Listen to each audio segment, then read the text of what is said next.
Hello, my friends, and welcome back to another episode of Conversational Witchcraft with me, Dawn, the Kitchen Witch. Before we get going, this is your reminder to make sure you subscribe to this channel. Make sure you hit all the buttons for notifications. Make sure that you are up to date on everything fun that we're doing here on Conversational Witchcraft. And also, please remember that you can support us. If you love what we're doing, you can click the support us button link below and help us bring you more great information, inspiration about living magically. These wonderful conversations with witches all over the world would not be possible without your support. So thank you from the bottom of my heart. And don't forget, you can learn more about me and food magic and kitchen witchcraft by visiting me directly at cucinaaurora.com. Okay, today we have someone very special. And I apologize in advance because I am sure I'm going to butcher the pronunciation of many of these sacred words in her bio. Today we are visiting with Mhara Starling, who was born in North Wales, raised on the Isle of Anglesey, say it wrong again, and speaks Welsh as her native language. She is a Swynwraig. No, said that wrong. Please correct me. Swynwraig. Swynwraig. She is a Swynwraig, a modern day Welsh witch. I'm Mara is also an Awenydd. Awenydd. Awenydd. I can't, that word doesn't want to come out of my mouth. I'm so sorry. Of the Druid Order and a published author, and teaches on the subject of Welsh magic and lore, both online and in person.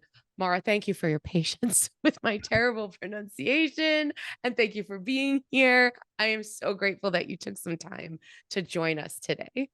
Oh, thank you so much for inviting me. I'm very happy to be here. I think we have something in common, you and I. Oh, I believe, correct me if I'm wrong, that you contributed to the Llewellyn date book for 2025. yes, I did. Yes. Yes, you did, as did I. Those are Oh, all my brilliant. recipes. Oh, brilliant. Oh my gosh. I didn't even click. Yeah, and it didn't even click for me either. And then I realized in researching you for this episode, because we don't know each other, but apparently we do, because we're friends on Instagram. Oh, So that's fun. And then I was looking through something else with the date book and I went, oh, that's Mara. I'm interviewing Mara. And I was like, oh my goodness. So we have some common bonds, which is always really nice. Tell us about what you wrote in the date book. so for the date book this year, I wrote a little thing about working magically with common everyday weeds. So plants that people would usually refer to as weeds. I don't like to, but I like to use it in titles to shock people a little at least. But it's basically a little article that delves into the working relationship between the witch and local plants. So I'm a huge believer in, rather than importing sacred plants and herbs into a country that doesn't even grow in that location, Yeah. instead turning to what is actually growing around us. And it's basically my entire philosophy with witchcraft in general is looking towards what's in your square mile, what's actually going on. And my start in witchcraft, I remember when I first got started, was obsessing over the magical ways in which we might work with plants that were growing behind my back garden, like dandelion and clover and sticky weed and all of these plants that most people overlooked in favor of the more beautiful plants and herbs and flowers and such. And I was just there getting stuck into working with dandelion and nettle, and I just love it. So this year I wrote about that, and it's always really surreal writing for these annuals because I grew up buying them as well. So Yeah. it's fun being a part of it now. Yes, I was so when they reached out to me for the annuals, I was like, really? Because I grew up buying that date book every year and starting my practice with these little recipes and these planetary correspondences and it was so intrinsic to the beginning of my witchcraft practices as I like to say, as a young witchlet at the time. And just on the topic of weeds, I was just speaking with someone who was saying that weeds, that term weeds, again, like you hate to use it, they're just Mhm. plants that we didn't intentionally plant, or they're things that natively grow where they are and how they are, but they don't fit into the convention of, what's supposed to be the idea of the beautiful garden. And then she said, we are the weeds because Hmm. we are who we are whenever we, just being authentic human beings, we are the weeds. And I was like, oh, we are the weeds. The witches are the weeds. It was kind of mind blowing. So I'd love that you said that. So yeah, so tell us a little bit about you for my listeners who maybe haven't met you and don't know your work. Tell us about you. How did you find the path of witchcraft So besides I dandelions oh, in your backyard?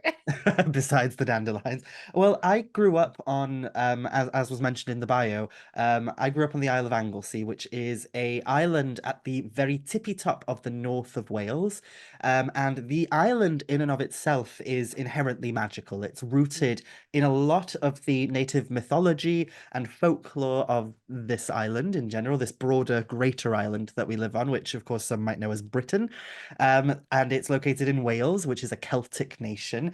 And in my specific locale, I grew up in a village on the kind of southwestern coast of the island, and my entire community was a Welsh-speaking community. Mm. So I grew up speaking the Welsh language as my mother tongue, and it was only after I went to university at around 19 years old that I started speaking English regularly.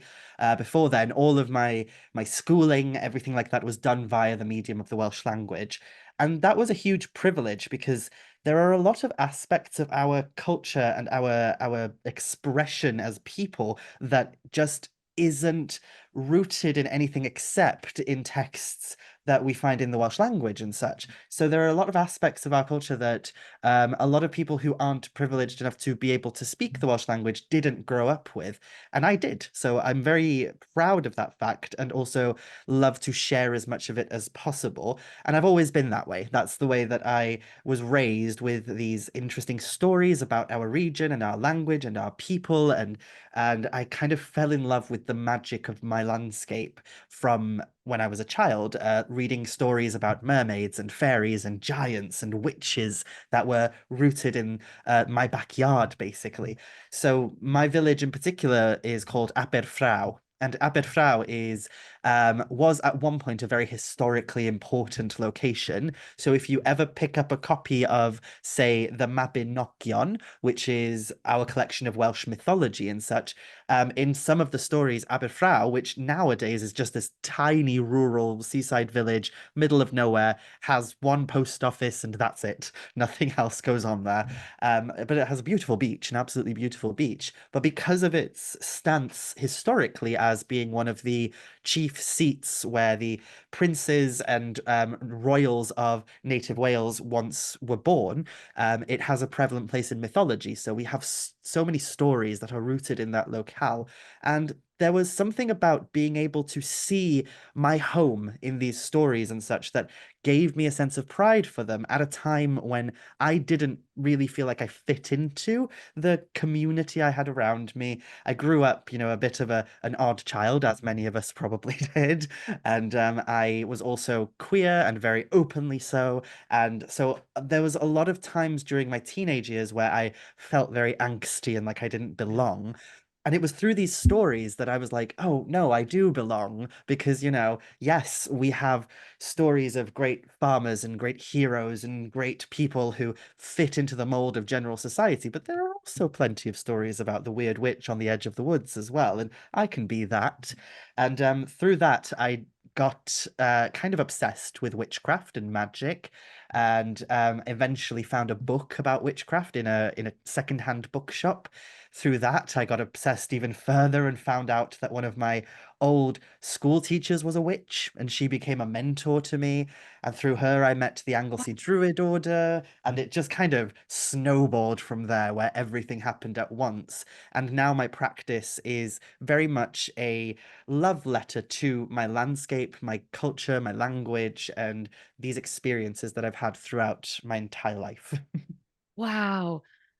I find this fascinating. Oftentimes when I speak to people here in the States, we're very, very repressed. as Americans, right? We're very repressed. And please, people, don't write me nasty emails. You know it's true. We're very repressed, and I think my partner, he'll often say, "You have to remember, our country was founded on, by people who were so uptight that British people kicked them out. Like that's how they're so uptight that they had to leave." Because they were so stringent in their ways, and their fight for religious freedom was so that they could practice their very, very, very strict puritanical religion, not so that everybody could do whatever they wanted, but that's the foundation, right?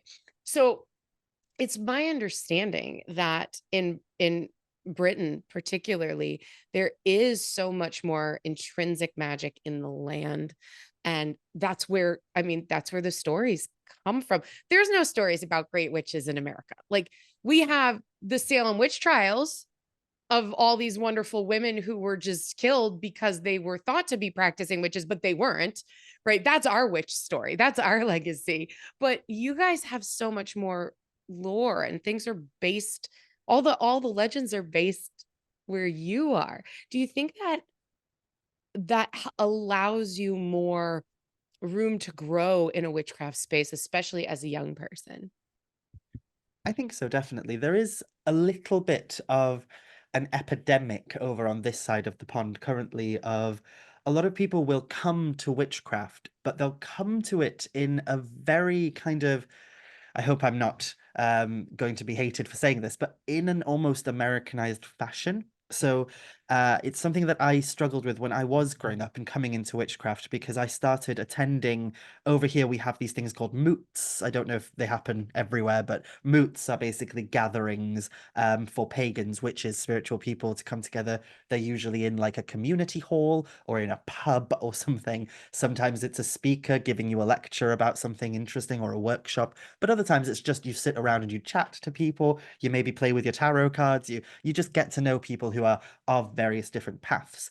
And it always kind of irked me that when I went to whether it was a moot or a festival or a conference or even an open ritual held by people here in the UK, there was this tendency to almost look elsewhere beyond our culture, to Mm, kind of make this idea in our witchcraft-based communities that other cultures were far more exotic and far more interesting. So you'd enter into a witchcraft circle, for example, and they would be calling to gods and goddesses from the Mediterranean or from Egypt or from elsewhere in the world. And I'd be sat there thinking the whole time, what about ours? What about the ones right here on our doorstep? right. Because we have plenty of deities that are rooted in this landscape. And I think a big part of why there is this epidemic of people not looking to their own backyards, even here in the UK, is because, or specifically here in the UK, is because for a long time there has been this great effort to try and homogenize the UK or Britain into Mm, one whole kind of identity to the yeah, point where when I speak to people who come from overseas, a lot of people don't even know that Wales exists, that Cymru, the place that I grew up in, even exists, let alone yeah, that it's its own country with its own language, with its own, yeah. cultural expression. Um, and that is a complete it's something that's happened purely because of this obsession that we had throughout history with trying to homogenize ourselves into this one idea of British identity ruled over by who are essentially the English, and to the point where like a lot of our native traditions and local and regional customs were kind of pushed aside. And so now we have entire peoples who look to the Egyptian gods, the Greek gods, the Roman gods, not realizing that they have gods on their own doorstep.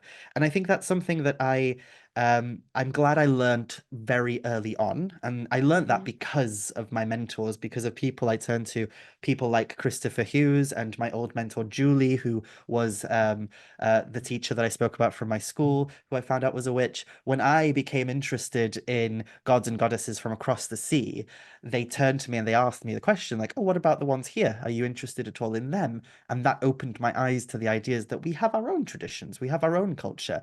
And it's part of the work that I try and do now is trying to reconnect people to what's around them, because I think it's the most powerful and potent Mm, method of connecting to magic, to mm, paganism, to an expression of your own spiritual beliefs, is to look at what's actually here around you in your own square mile, because they are living here, the spirits, the gods, the entities that we interact with within our witchcraft every day. They're right there on your doorstep. And it feels almost rude to be calling to gods and goddesses that are thousands of miles away, rooted in a locale that you may never have even touched the ground of, and overlooking those deities and spirits and entities that are right here in front of you, waiting to be reached out to, waiting to be remembered. And when I talk about that, there is this feeling of, especially since I wrote my books and put myself out there on a broader level, because up until 2020-ish, 2021, I mostly just worked with people who lived here in my yeah. region. And Yeah. then I started writing books and doing YouTube and TikTok and all these different things. And people started reaching out to me from America or Canada or New Zealand, Yeah. Australia.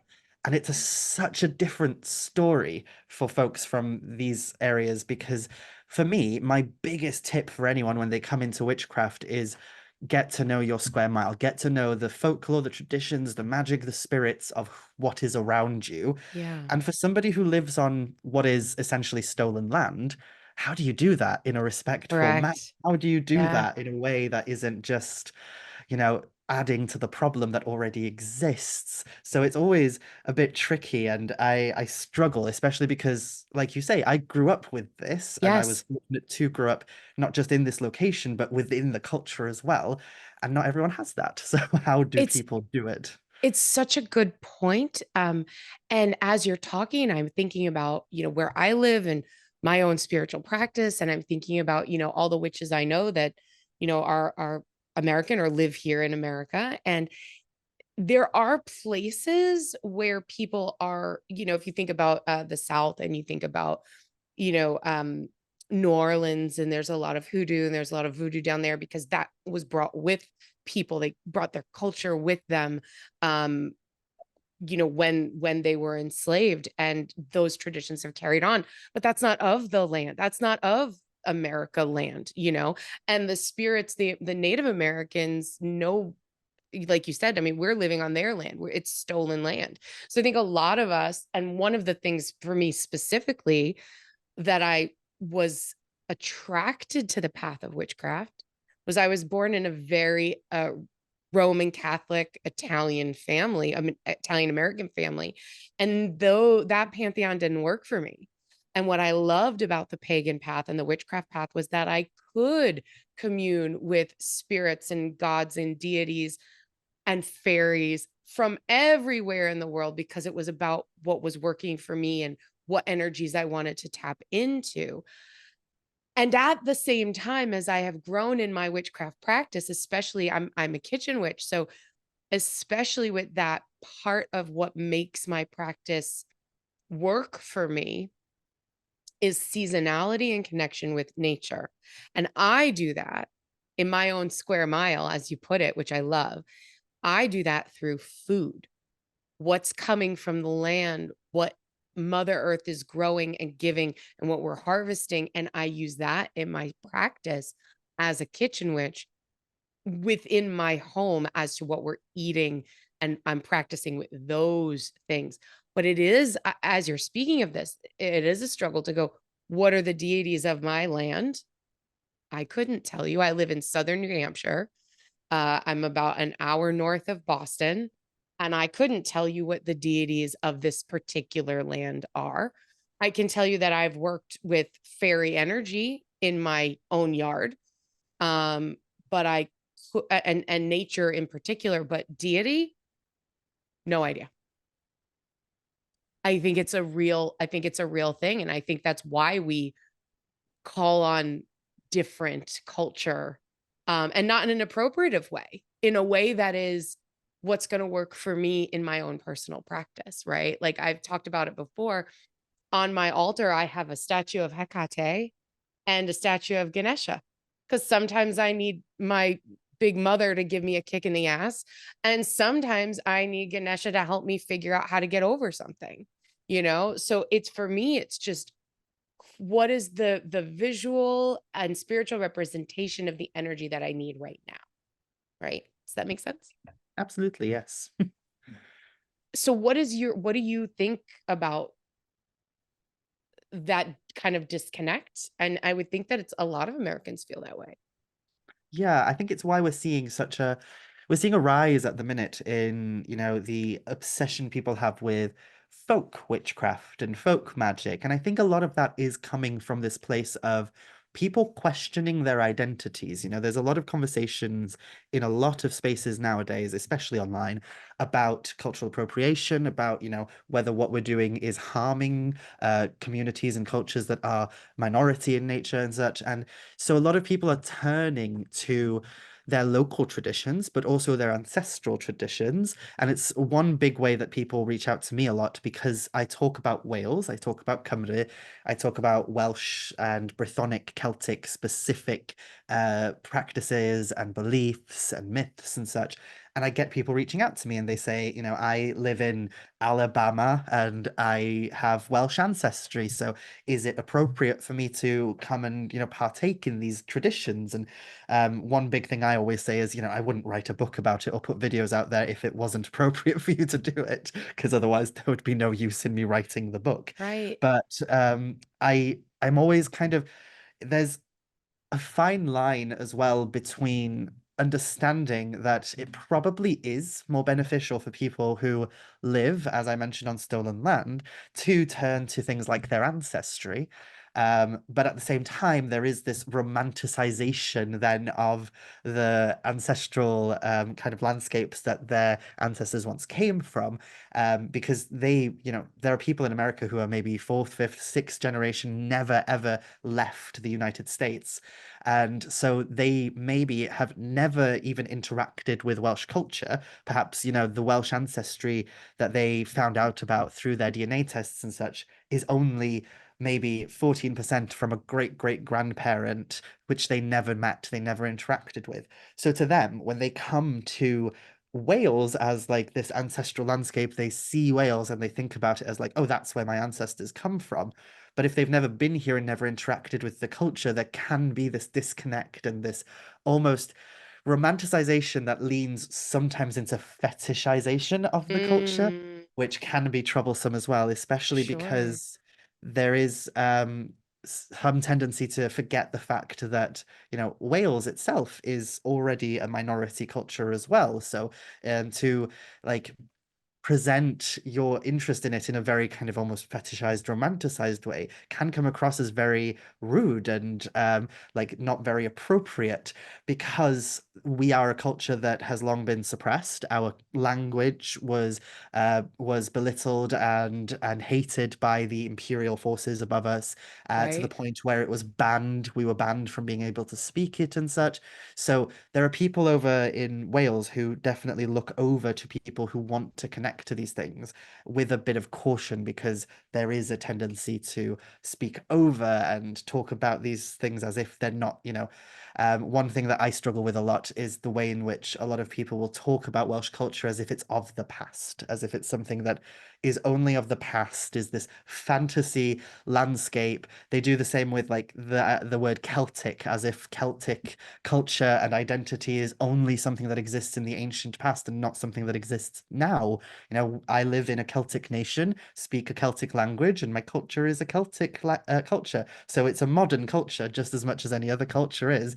So to hear it spoken of in a way that's almost like detached and divorced from who we are today can be harmful. So my advice to people always is if you're approaching these cultures that your ancestors were part of, then do it with respect and reverence for who we are as a people now as well, not just who we were in the ancient past. Maybe learn the language, maybe get to know what issues are the people of that culture are facing today, what things are going on over there politically, what things are going on there culturally, and get to know the culture on a more modern basis, as well as understanding the mythos and your family heritage and such. But at the same time, if you are somebody who is like, you have been in this country for generations, and by this country I mean if you've been in the United States for generations and you don't know much about your ancestral heritage, remember that there's also a culture that's probably built up there as well from your ancestors who have been there for so long. So I know that there's a Welsh American culture. So, and that's something that I could never speak on because I'm not American. So I Right. can't tell anyone what Welsh American culture is because I haven't been raised in that, but I know Yeah. it exists. Same as there is Irish American Yeah. culture and Italian American culture. It's like there are these cultures that spring up from those who went over from their mother nations and such. And it's interesting as well to look at how tradition and culture changed as it crossed the Yes. sea. So there are ways and methods of connecting to not just your ancestry and heritage, but also your locale as well, even if you Yeah. do live in a country where that might seem a little like detached. Absolutely, I agree with you. Just in my own experience, I'm an Italian American, right? My grandmother came here from Italy when she was young. She was 7 or 8 years old. And her parents said, You're an American now, you don't speak Italian. So the language was lost, and a lot of that cultural significance was lost. It remained in food, but that food then becomes Americanized, right? I mean, just like we see this happening, and I speak to people that are actually from Italy, which I've never been to Italy. I've never left the continental United States. So I'm one of those people that's traveled, I've traveled to Canada. That's as close as another country I've ever been. It's 4 hours away. It's no big deal, but I've never been anywhere else. And, I feel a void, right? I feel a void. And as I've gotten older, I have wanted to go to Italy. But here's the strange thing is that I have always been called deep in my bones to Scotland, which makes no sense because I have not a Scottish bit in me.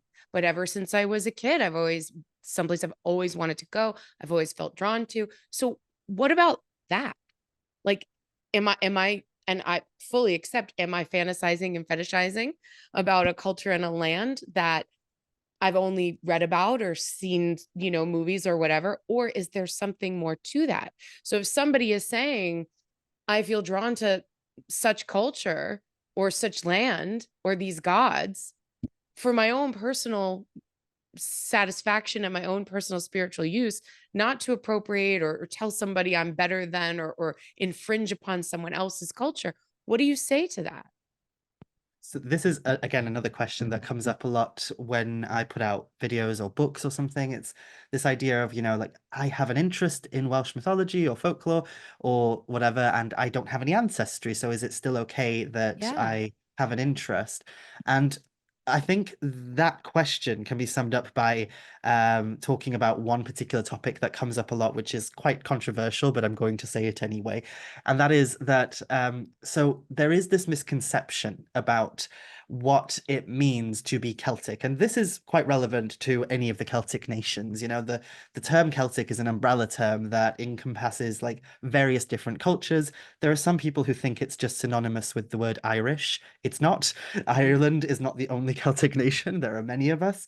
And Ireland, Scotland, Wales, Cornwall, Brittany, these are just some of the Celtic Yeah. nations that exist out there. So when we talk about the term Celtic, it's a complicated term because it's very often misunderstood. And one of the ways in which it's often misunderstood is that people believe it has something to do with blood and DNA. And those conversations can get very dangerous and scary very quickly because they fall into rhetoric that has been used by a lot of hateful groups across time, across history. And we don't want to go down those rabbit holes again. We don't want to, try and bring forth these very, shall I just say, supremacist ideas Yeah. that are rooted in this idea of blood and soil and such.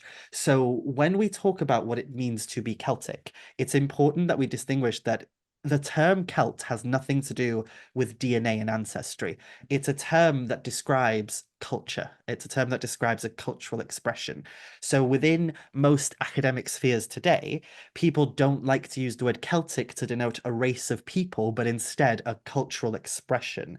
And cultural expressions come under things like language. Language is one of the most important ones when it comes to the term Celtic, but then also things like food and music and the way in which we interact with the world, the stories we tell, the food we eat, the ways in which we interact with our families, with our land, the way in which we see the world, our worldview.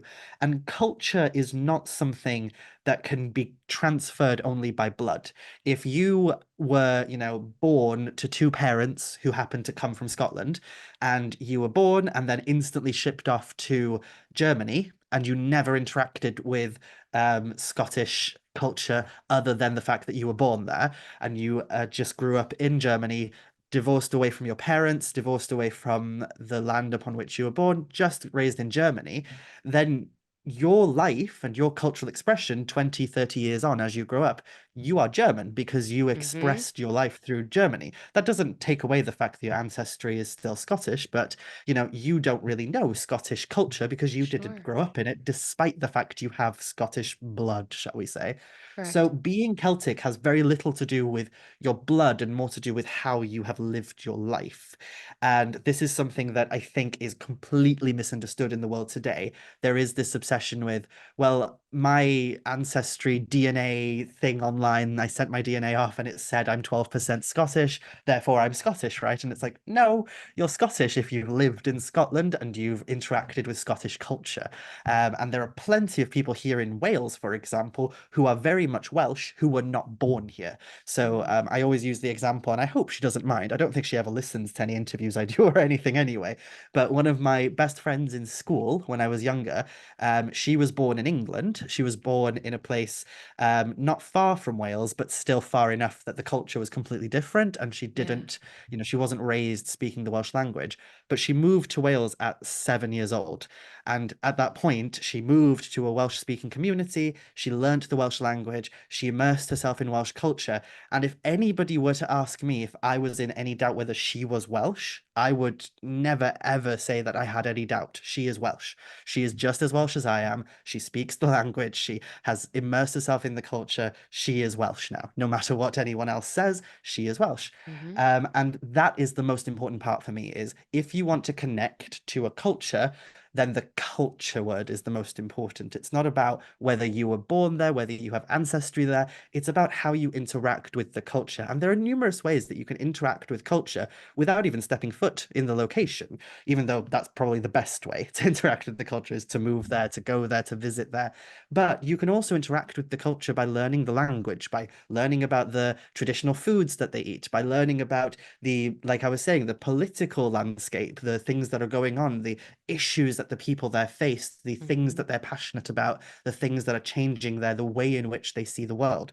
And that's my advice always to anyone if they say, well, I have no ancestry to this location. I'm always like, well, that doesn't matter as much as you think it does.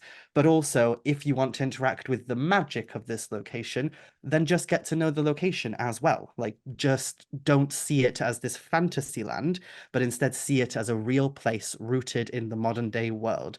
So I've said it to a lot of people who've come to me about Wales. I've said, go on Duolingo, do some Welsh learning, join a Welsh class if you've got one locally to you, learn about our culture, learn about the ways in which we interact with the world today, and also learn about our history. And then through all that, there is a respect that is built for the culture. And then it's not a fetishization or a romanticization of that culture. Instead, it's a love and an admiration and an appreciation born of pure respect, not anything else. And that's my advice to anyone in that regard always. I think that is beautiful and smart, right? Because you can go ahead and be called to anything.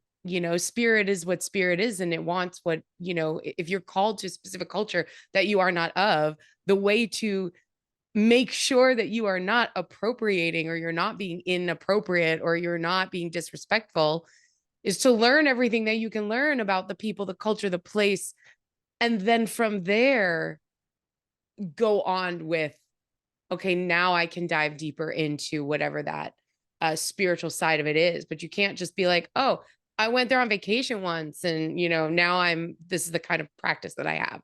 You could say I went there on vacation once and I was inspired by this thing that I saw. And now I want to learn all about that and then incorporate that into my spiritual practice, but not, it was really cool. And now I'm Welsh. Like that's just not how it works. I want to really talk with you about your new book, which is the Welsh Fairies book.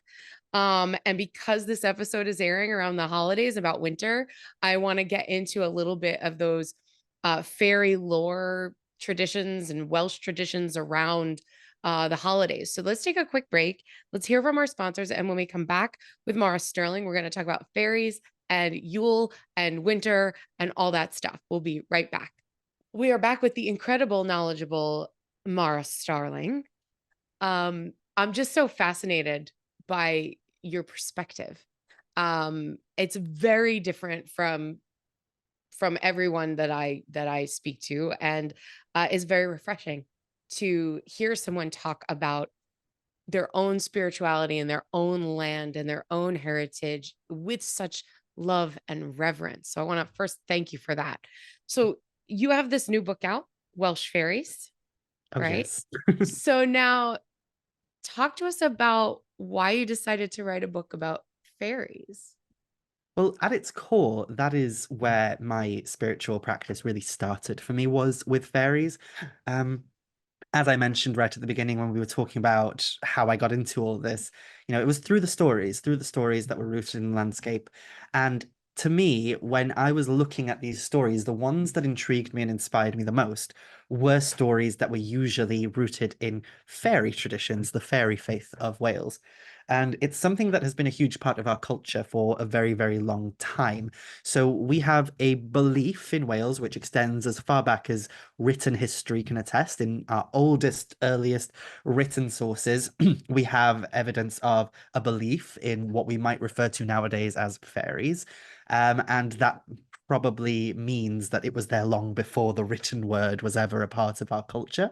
So the fact that it's been so important and integral to who we are as a people for so long, I think showcases just how big this belief really was. And when we talk about fairies in particular within a Welsh context, it's very important to make clear that I'm not talking about like Tinkerbell or the flower fairies from Right? Cicely Mary Barker's drawings. As much as I love those kind of things. I do have a fondness for a lot of the kind of modern expressions of flower fairies and such. It's very sweet.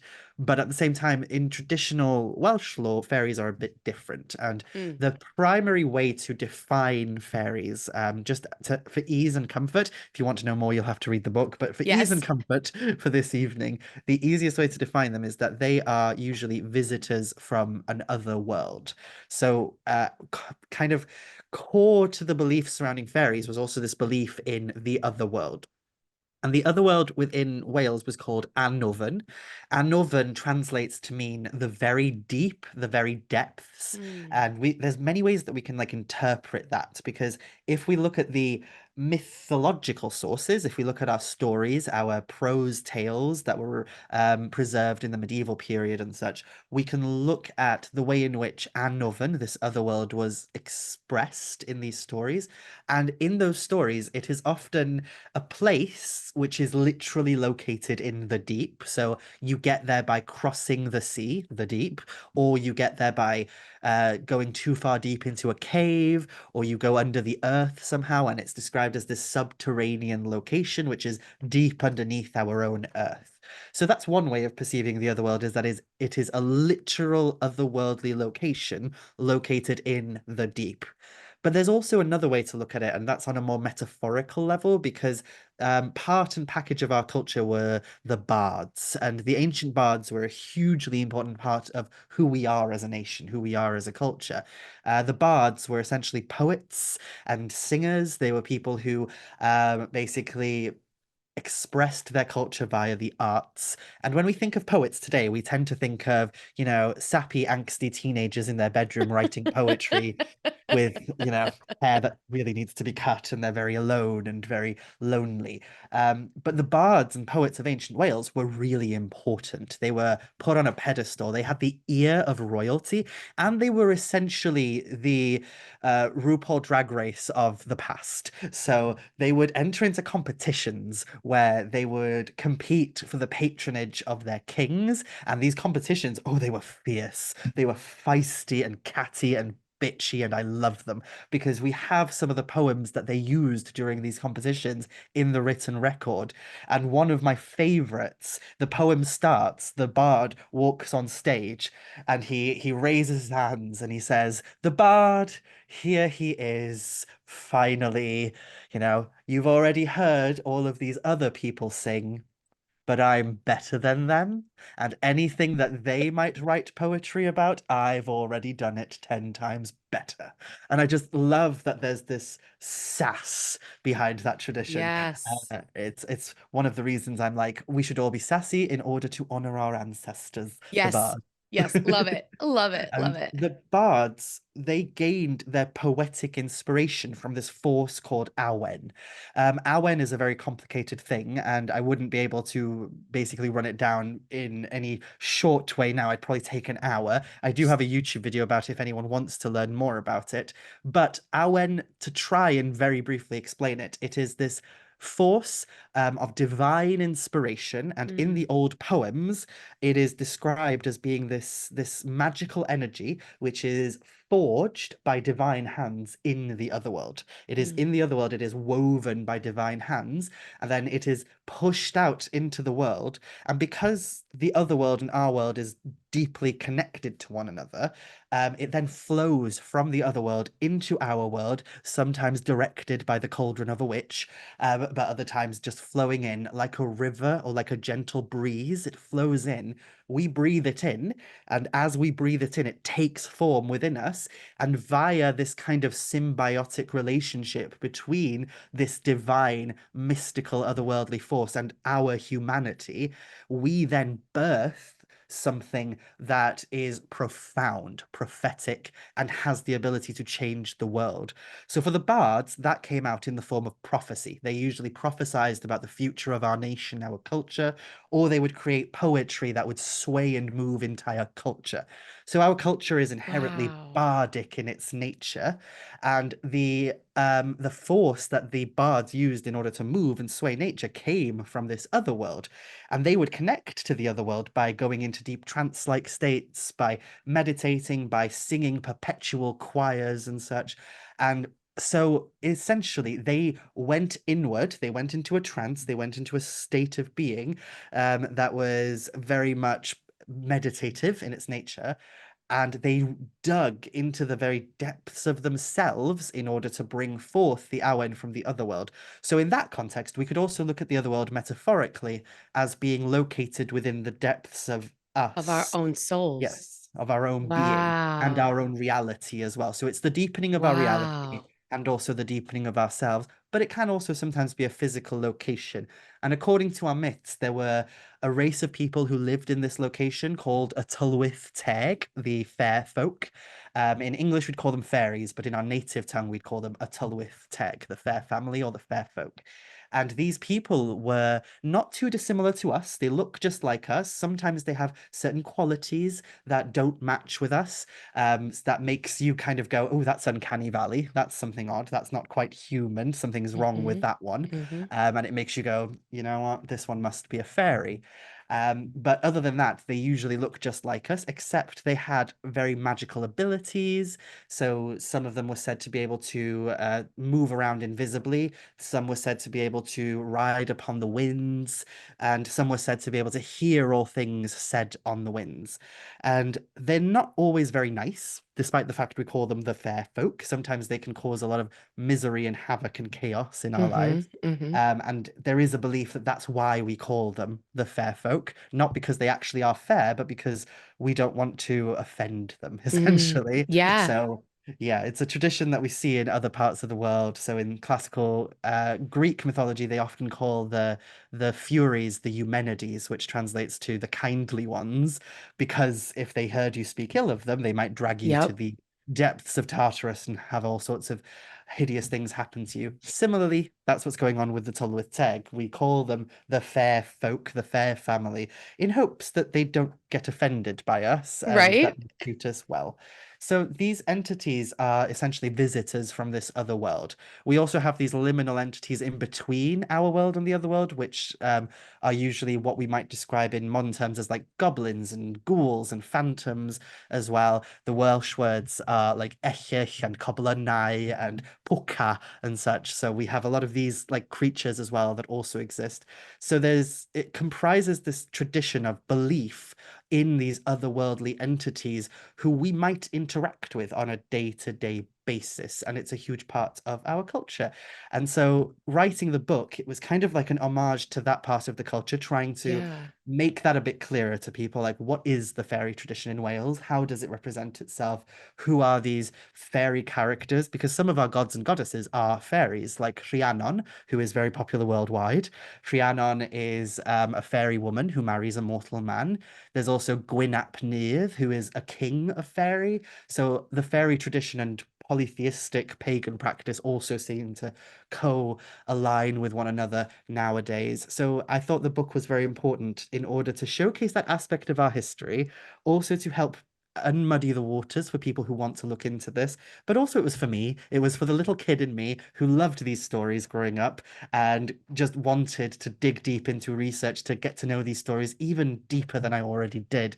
And it's basically my love letter to those stories and the ways in which those stories saved me when I was younger and gave me such joy. I mean, it's beautiful to hear you speak about this. And again, I have not been where you are, but I have a handful of friends that have done pagan pilgrimage through Britain, through Wales, and every person I've ever spoken to that's been to Wales has said it is the most magical place they've ever been. That the fairy energy of Wales is palpable. It you can almost touch that energy. What would you say about that? Oh, definitely. It's the fact that it's so prevalent in every single locality as well. There are a lot of places across Wales which have names that are associated with fairies. So you'll often come across places called like Bryn Pwca, which is like the hill of the boogie monster type of thing. Or where I grew up, there was a big standing stone, an ancient standing stone that was called Carreg Bwcan, which is the Phantom Stone. And Bwcan is kind of like this thing that rests between a ghost and a fairy. It's Mm, this mischievous thing that exists like that. But we also have like even house names and street names like Lorn or Stryd y Tylwyth Teg, the street or the road of the fair folk and such. And it's just everywhere. And I think it's partly because we have so much lore that is just rooted in our locale that it just gets brought into every aspect of our culture. So, like where I grew up, and I'm going to completely contradict myself now because I'm going to say, people love to turn our country into this like romanticized fairy land, but that's but what it I'm kind of just about to is. do. It kind of Yeah, is, right? you Like, I can't mean, ignore are we romanticizing it or are we just being honest? Like it is, Exactly. right? Like, Yeah, it's like, how do you describe where I grew up without talking about the fairy aspects? So, for example, grew up in a village called Aberfraw, up on the hill, in the cliffs that overlooks the Irish Sea. If you walk over to the coast, there's a cliff that overlooks the Irish Sea, and you can see the entire mountain range of Eryri, and it's beautiful and it's stunning. But if you look down at the ground under your feet as you're stood on that cliff, there are these big rocks in kind of an almost circle formation, which probably look to most walkers who aren't interested in history like they're just part of the landscape, they're just rocks on the cliff. But no, they're an ancient cairn, they're an ancient grave that our ancestors left there almost 5,000 years ago. It's a very ancient grave and it has so much folklore around it. Some people say that it's the gravesite of a fairy woman, and there's all sorts of stories that abound about it like that. And then if you go in the opposite direction, up the road, there's this huge burial chamber, which is literally a hollow hill. So it's this big grassy hill that looks like a huge dome. But if you go to the one side of it, there's like an entryway with two huge pillar stones, and you can actually go inside the hill, and it's this huge burial chamber. It's Wow. massive. It's bigger than my living room on the inside. Wow. And that place is called Barclutiad y Gawres, which translates to the apronful of the giantess, because there's a whole story of a giant who's walking along with rocks in her apron. She tripped, dropped all the stones, and then said, "Oh, bugger that, I'm not picking them up Wow. again," and walked away. And that's how the monument was created, according to folklore. A giantess dropped all her stones, and over time, those stones came covered in dirt and became the hollow hill. But there is also another story where it's called Bryn Pwca, the hill of the fairies, the hill of the sprites, basically, where it's said that if you go there, that you will essentially attract these horrid little sprite creatures that cause all sorts of mischief Mischief. and chaos in your life. And if you take them home, they cause all sorts of horridness in your home and such. So you have to always be careful not to bring them home with you. And these stories and these places are just everywhere. They're dotted in every single region. And so people grow up with these stories constantly. So it's hard not to feel like every square inch is literally Yeah. covered in magic because we have all this And constantly everywhere. and also the people don't dismiss the magic. You Oh know, no. we have beautiful land and beautiful nature spirits here, and that connectivity with Mother Earth, it exists here. But culturally, we're too busy. We're rushing around. You're full of shit. That's not real. Like, what do you mean fairies? I mean little like winged people. And I'm like, no, I mean like nature spirits and like speaking to the earth and these otherworldly things. Like that exists here. They're not the same, but it exists. But people on a whole are very willing to discount and ignore this type of energy or these type of workings, whereas it sounds like what you're saying is in Wales specifically where you grew up, that's what you kept talking about, the culture. Like it is the culture. Everybody knows you don't go and do this thing in that particular spot because you're going to get these little sprites. Don't do it, right? And like, oh, maybe you've made these particular fairies angry by doing something maybe you shouldn't have done, so here's a remedy for that. Like there's a respect for that energy, there's a respect for those beings, however you want to perceive them, that exists, where here it's ignored and discounted. And I think what you bring attention to is reality, right? I mean, whether we're talking about magic, witchcraft, folklore, or, our own personal lives, what you bring attention to becomes your reality. So you have a whole culture of people bringing attention to this lore that's real for you. And it is real. Here, everybody's just like, meh, I got to get to work. I got to do this. I got to do that. You know, we're not paying attention. And so because we're not bringing our attention to it, it doesn't really exist in that more perceivable plane of existence. It's still And there, but we're not perceiving it. Would you agree? yeah, absolutely. It's an odd thing because people often ask me, how do everyday people interact with, these beliefs and traditions? Does everyone in Wales believe in fairies? And it's always an odd thing because if you were to go up in the street and ask someone, do you believe in fairies? Most people would say no. Most people would go, don't be silly. Of course I don't. And then you sit them down with a cup of tea and then you ask them questions, and you say like, oh, you just open a story by saying, you know what? I lost my keys this morning, and suddenly they'll start telling you, you know what you need to do for that? You need to put out some food for your household fairy. Or Huh? like I remember once I was in a friend's house, and these friends, they were full on atheists. They didn't believe in anything, nothing supernatural. They used to make fun of me for having the beliefs that I do and such. And then one day, me and my friend, we walked in through the back door into this person's house, and She came downstairs and started screaming her head off because we left the back door open. And she picked up a sweeping brush and started sweeping the floor out towards the back door and started ranting about how we've left the back door open and now we've let the pucker in. And if the pucker gets in here, then all sorts of horridness is going to happen and bad luck is going to come our way. So now she has to sweep the pucker out in order to make sure that doesn't happen. And I remember just sitting there thinking, of course, this is just the way we are, isn't it? It's just Yep. the fact Yep. that like we say we don't believe in it, but then dig deeper and it's there. It's always Right. there. We were years ago, my partner and I, we were living in this apartment that was sort of half underground, right? It was an apartment complex, and we were in the bottom apartment that butted up right against like a national park situation. So it was all wooded, and it was all as far as you could see. You had a main highway on this side, but behind us was all just forest.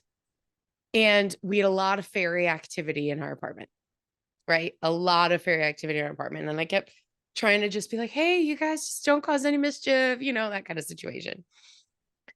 And my in-laws came to visit, and my father-in-law, kind of like, ah ha ha, fairies, blah, blah, blah, lost his keys. Can't find my keys, can't find my keys. And I was like, okay, well, fairies probably took them because you walked in here without respect. And he was like, I was like, I'm just saying. And I gave him something. I might have given him like a shiny coin or something and said, hey, put this where you think it was the last time you left your keys, and apologize and say, I'm really sorry. Here's something shiny for you. Can I please have my keys back? And groan. But he did it. And literally 10 minutes later, he's like, oh, I found my keys. And I'm like, I don't know what to tell you. Like, sorry, but it's legit. Like, it's legit. Whether or not you see this or whether or not you believe, there are things and energies and little spirits that are there regardless, right? Absolutely. And I think Which, I think there's definitely a craving still, even in the modern world, even in the kind of modern secular world, for this kind of interaction. And it kind of feeds into the way in which these fairy beliefs filter into some of the more winter traditions that we have in Wales. So, for example, across the world nowadays, if we look into the past, in a lot of regions, like in Wales, in Scotland, in Ireland, and such, there was a belief in appeasing the household spirit, the household sure, fairy, of leaving out offerings for them. And if you talk to people nowadays in, the United States, in England, and in most parts of the world, most people don't do that. They don't leave out offerings for the household spirit anymore, except if they have children and it's Christmas. Then at Christmas time, they'll leave out milk and cookies for a magical fellow who comes from the North Pole. And I remember a few years back, I got obsessed. I became obsessed with wanting to learn the origins of Santa Claus and mm-hmm. specifically to look into whether there was any traditions surrounding because every nation has their own kind of beliefs surrounding this Santa Claus type figure. Yes, And yes, there is this misconception that Santa Claus is kind of like this invention of Coca-Cola and that's it. But no, there is a whole folklore no, behind it yeah, as well. Coca-Cola built on something that already existed. They didn't invent it. And when I started digging into the specifically Welsh side of things, so here in Wales, we call Santa Claus Sean Corn. And Sean Corn basically translates to Sean or John of the chimney, basically. The Sean or John of the chimney. And in Welsh tradition, like within a more modern sense, Sean Corn was literally just the Welsh version of Santa Claus. We depict him as being the big, fat, jolly fellow in red who comes down the chimney and brings toys, mm-hmm. and we have songs about him and such. But as I started digging into where this term Sean Corn comes from, how old is it, where did we first hear it, and such, I started finding information in old books about it, and it kept referencing older books, and I went back until eventually I landed on the first ever written account of Sean Corn, and it blew my mind because I'd just finished writing Welsh Fairies at this point. And I was really peeved because it was too late to include this in the book because the oldest written source about Sean Corn, the Welsh Santa Claus, is nothing like the modern Santa Claus. In the original Welsh version, Sean Corn is not a big man who comes and visits from the North Pole on Christmas Eve. It's a small imp-like fairy creature who lives in the chimney. So he lives literally in the chimney itself, and people leave offerings to him all year round, but especially around Christmas time, in hopes that they will receive some good fortune from him in the period of Nadolig, we call it Christmas. And that from that, it kind of got fused with the Santa Claus idea. Yeah. And now, of course, we've lost the remnants of the fairy tradition, but it almost feels to me like it is a remnant or a follow-up of that original tradition of leaving out offerings for the household spirit. And that's some kind of localized or maybe even familial one family's tradition of having a spirit called Sean Corn, John of the Chimney, and that it kind of went out from there and songs started being sung about it. But then as I started digging even deeper, I realized that the deeper you go into the Santa Claus side of things, though of course there's the side of it which is all to do with Saint Nicholas Varmithia and the kind of Christian culture and stuff. And then there's also the side of it you could look at with the traditions of the Sami people, and maybe that has influenced it and such. But there's one side of the Santa Claus tradition, and it kind of makes sense of something that I remember when I was a child I never understood about Santa Claus, was that in the older stories about Santa Claus, he is a jolly little elf that comes down the Yeah. chimney. Yeah. And he's small, he's tiny. So the Yeah. idea of him coming down the chimney isn't so far-fetched then because he's tiny. So it could be that maybe the Welsh tradition is hearkening to that as well. But I just love that you can link Santa Claus to fairies. I adore that. Yes, and then there's the Norse influences as well in Mhm, terms of the appearance of Odin and that we ate reindeer because Odin's horse had 8 legs and like mhm, there's all these different myths around Santa Claus in particular. But I can remember hearing stories like, yeah, you had that jolly, but it what jolly old elf, right? There was a couple stories I remember from being a kid that he was like an elf king, mhm, right? yeah. Like otherwise, why are all the elves following him around? Like, I don't, it's just absolutely fascinating. Mara, unfortunately, we're out of time. Like, I feel like I could talk to you forever. I'm learning so much from you. Tell us, the book is called Welsh Fairies, right?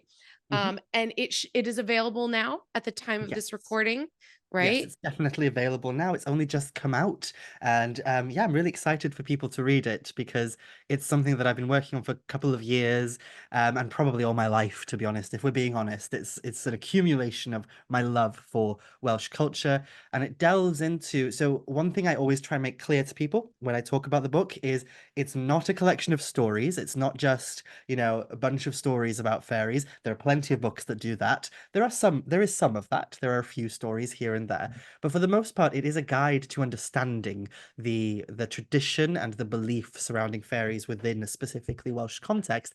And it's written for magical practitioners. It's written with magical practitioners in mind.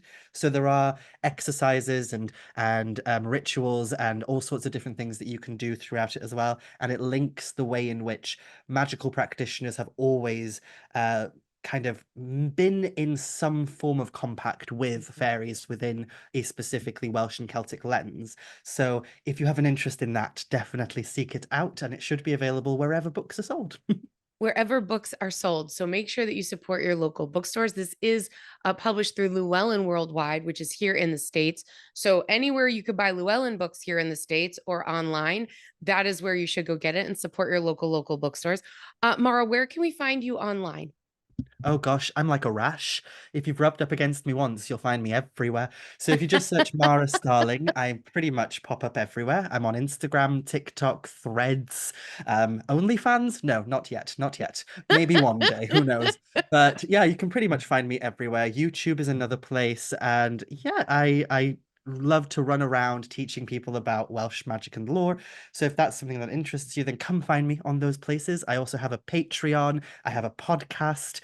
And yeah, so if you can't afford to support me through Patreon or buy my books, then come watch my free content. It's Yeah, absolutely your all YouTube there. You'll find YouTube me. is great. Your YouTube is really, really great. It's a lot of fun. And it's very, very informative. Like all this stuff that we've sort of touched on today, you have videos there kind of like going more in depth. So definitely check out Mhara's YouTube, and we'll put all those links on the show notes so everybody can find you. I know you have a really good link tree, so we'll put that up there. Okay, Mhara, last question. And Mhm. I ask this to everyone that comes on the show, and it has nothing to do with anything we talked about today. Okay. I'm a kitchen witch. Mhm. If you could have me make you one magical meal, what would it be and why? Well, I would probably be very naughty and ask for something sweet. So I'd probably ask you to make me the sweetest, most sickly chocolate cake ever. And I'd want you to make it in a way that would heal all my traumas. So just put all that magic in there, heal all my traumas so that I don't have to pay any therapy bills anymore. Well, I don't know if chocolate's not really that kind of food. Chocolate, it's interesting. I'm not surprised that you said something sickly sweet, Oh. because you work so much in the fairy realm, and that's so conductive with that type of magic and that type of energy. I feel like you need like a multiple layer cake of chocolate, but Oh. not just regular chocolate. Like I feel like you need dark chocolate, white chocolate, rose chocolate. I feel like you need all of those chocolates in there. And then it needs to have some sort of beautiful decoration. I don't know. It has to be very, very gorgeous. And I feel like it should be light and sweet and not deep and rich. It needs to be Mm. kind of very fluffy cake and very, very sweet frosting. But chocolate is all about desire. Oh. And that's not necessarily sexy desire, but like, what is your heart's desire? What is it you want more than anything? Like, I mean, it could be sexy, of course, but like it's not just about that. So I love that you chose chocolate cake. I think that's fantastic. Mhara Starling, thank you so much for being here. It was lovely to get to know you. We're recording this in the fall, but it's going to air just before New Year's. So I hope you have the most wonderful of holiday seasons, and I look forward to learning more from you. Oh, thank you so much for having me on, and blwyddyn newydd dda, Happy New Year to everyone in Happy New Year. Welsh. Yes. So Oh, yeah, say thank you so what's much. what's Happy New Year in Welsh? Happy New Year is blwyddyn newydd dda. I'm not even going to attempt it. I'm not like, I wish I could. I'm just going to say Happy New Year. Thank you again so much for being here. Until next time, everyone, I wish you so many blessings and so much gratitude.